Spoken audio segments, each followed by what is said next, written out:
Hello, my name is Anna, and I love trying vintage recipes. So today I'm trying 3 budget-friendly dishes from the 1960s. Today's recipes come to us from Let's Start to Cook. This book was originally published in 1966, and I'll talk more about it a little bit later. So this is my third and final budget recipe video for January. I plan to do some more throughout the year, but I have something a little different planned for next week. So you get 3 budget videos in January this year. Now, this book is specifically tailored to beginner cooks. So the recipes in here are very simple, which sometimes means there are fewer ingredients, and a lot of times fewer ingredients means less money spent. Now, I'm going to start with a recipe for skillet macaroni and cheese. You're supposed to make this in an electric skillet, which I do not have, so I will be cooking it on the stovetop. My mom had an electric skillet, and boy, did that thing get used a lot. So I chose this recipe because I thought the technique was really interesting.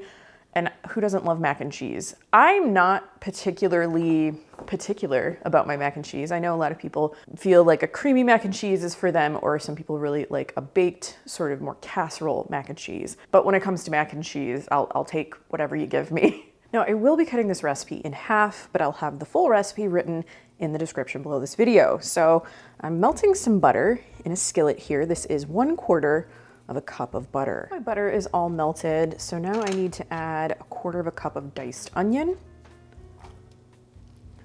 Mix that in just a little bit into the butter.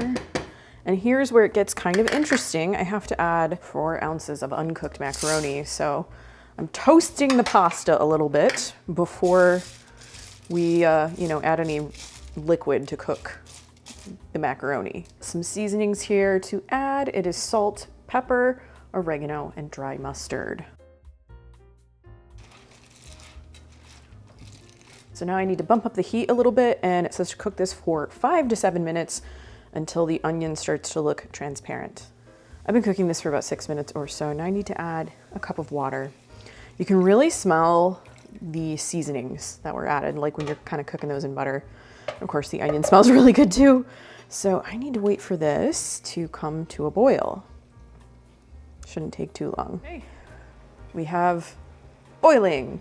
So now I need to cover this, reduce the heat to a simmer. And it says let this cook for 6 to 12 minutes or until the macaroni is cooked. That's a lot. That's like a very big difference. So I'm just gonna keep a sharp eye on it.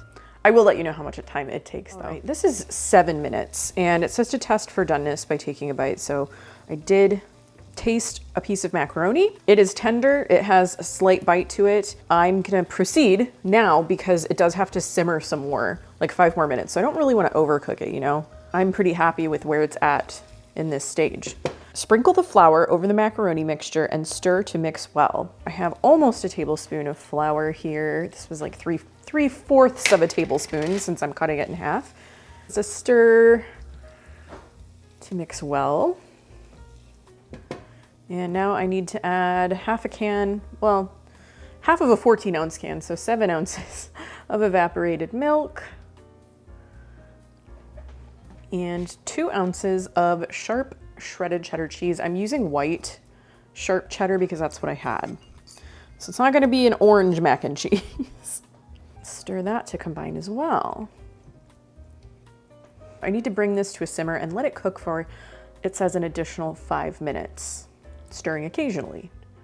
I wanted to give you a quick look at this macaroni and cheese before I plate it up to taste it. You can see how much it has cooked down. The look of it is kind of reminding me of like Panera Bread mac and cheese, so I'll be very interested to give this a try and see how it compares. It smells pretty good, looks pretty good, and most of the ingredients were things I had on hand. Actually, all of the ingredients, really. I keep a lot of herbs and spices and things. You know, the milk was pantry ingredient because it was canned.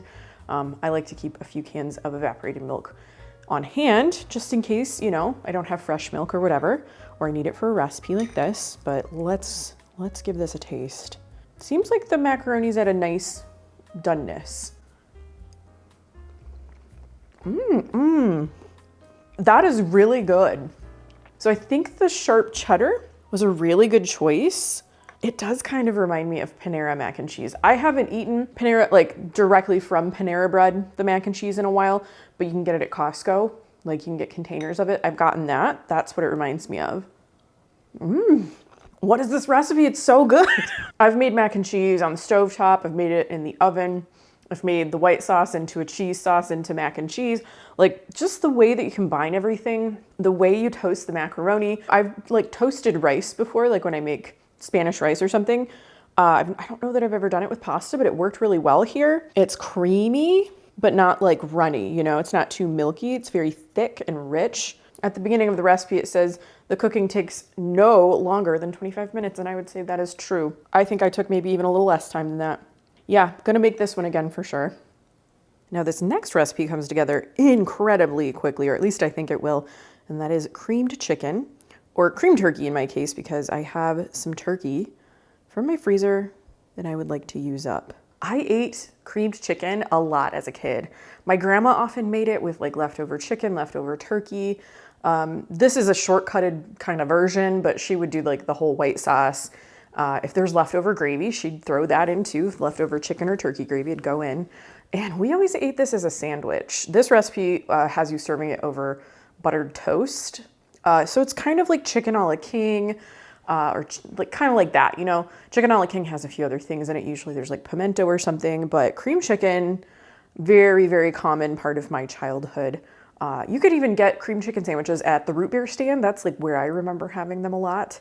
And I've mentioned that before and people were like, what are you talking about? So I don't know if it's like an Ohio thing or what. This is another recipe with very few ingredients. And it starts with a can of cream of chicken soup.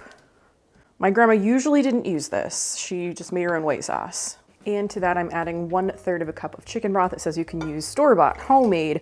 I'm using like Better Than Bouillon because I always have that on hand. And bouillon cubes, like those were something my grandma used all the time. So I need to whisk these two things together and let them heat through.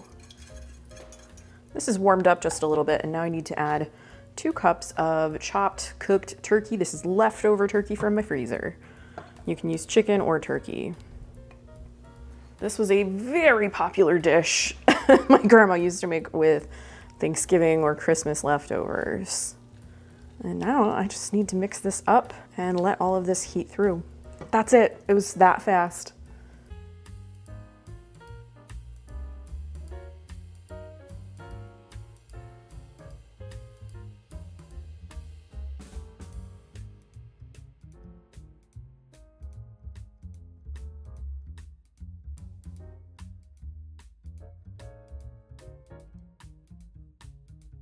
Okay, so there's my little sandwich. At first I thought this was maybe like gonna be thicker than what I remember my grandma making. But as it kind of heated through, you know, got to the right consistency, this is very close to what I remember her making, even though I don't recall her using canned cream of chicken soup. I may have been a little overconfident on filling this sandwich. The bun is not very structurally sound. Yeah, that is like the taste that I remember too. So this is a very quick dish. It's really versatile. You don't need a lot of ingredients, and it's a great way to use up leftovers. You can eat this as a sandwich. You can have it over toast. We did like turkey gravy over biscuits in my school's cafeteria, so you could do something like that. You could add vegetables to it if you want. Heck, like, you know, eat it over noodles. So this is something that you can make that is very quick, warm, comforting, great for a winter's day. It doesn't take much, and it tastes good. All right, next we have a sausage corn bake. The recipe runs across 2 pages, so it's kind of hard for me to get all of it here. Let me see. There you go, there's the top. But I always have the recipes in the description below my videos, so the whole thing will be there too. This recipe is going to take a little bit longer to complete, but it's still very easy. I started by preheating my oven to 350 degrees, and I greased a 1-quart casserole dish because I am cutting the recipe in half. I had 8 ounces of pork sausage that I formed into 4 patties. And I had to brown these on both sides just to get some color on them. You know, we're gonna bake this casserole as well. So, you know, you don't have to cook the heck out of them yet. So I placed those on a plate to drain. They're back here. Now I need to start layering all of my ingredients, which starts with some potatoes, about 1/4 inch thick slices. For half a recipe, it would be 2 medium potatoes. I had 1 really big potato, so I only used 1. Use your best judgment. This is just like a russet potato. Use what you have. And it says to layer like half of your potatoes in the bottom. Next I have thinly sliced onion, and we're gonna put about half of that on the bottom too. 8 ounces of cream style corn. I happen to have the low sodium kind in my pantry, so that's what I'm using. To do a layer of that, about half, just trying to make sure I get everything in the right order. Oh, I lost an onion. I'm just gonna put it back in here. And I have 4 ounces of tomato sauce. Rather than opening a can of plain tomato sauce, I had some just like pasta sauce. So mine is gonna be seasoned a little bit differently. It's gonna be just fine. This is a budget video, so I'm trying to kind of like use some of the stuff I have, maybe use something up that's from the fridge. Spread all of that out. Let's just say I don't think the extra seasonings are gonna hurt this dish. So we go potatoes, onions, cream style corn, and tomato sauce. And I need to sprinkle with some salt and pepper. No amounts given on these, just a little bit here. And now I need to do that layer again. Use the rest of my potatoes. You don't have to be perfect, just kind of spread them evenly, I think. The rest of my thinly sliced onion, the rest of the cream style corn, and the rest of my tomato sauce, and salt and pepper. I have my 4 sausage patties. Probably have to overlap these a little bit. I need to cover this, but here's what it looks like before I do that. I'm gonna put some foil on the top of it.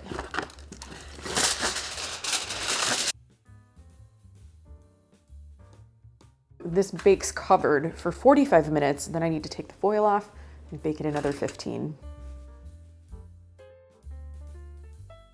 Well, I have some things to say about this one. I love how this turned out, honestly. I think this looks great. Like, this is what I wanted it to look like with, you know, the line of overlapping sausage patties. It also smells very, very good. The tomato sauce with the herbs and stuff, not using plain tomato sauce probably helped in that department. This took a lot longer to cook than it said it would. I kind of thought that would be the case. I did put the foil over it. I cooked it covered. I uncovered it, cooked it for another 15 minutes. It was nowhere near done. The bake time for me was about an hour and a half. And then I even took it out and I let it sit. I covered it loosely with the foil again. I let it sit for another 10 minutes just to let some of the liquid reabsorb. Time-wise, it took longer for me. You're probably gonna have to play with the time and temp on this one if you wanna give it a try.